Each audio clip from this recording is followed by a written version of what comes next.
Hello everyone, this is my review of the Progressive Thin Apple Core Slicer. This product slices your apple into 16 thin slices. It has a bottom cover plate that's attached to it so you can open it and close it, and you can even use it to pop the slices out when you slice it down, which I'll be demonstrating that for you a little bit later. But it's pretty durable, it's strong, and it works pretty good.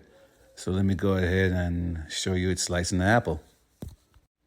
Okay, we're going to take it and position it directly over the core and make sure you push down evenly, and voila, it slices just like that. Looks like a beautiful bouquet of slices there, and you can see that the core is sliced pretty smooth as well. You could just take that out and throw it away, or unless you have something else you want to do with it. But yeah, this product works pretty good.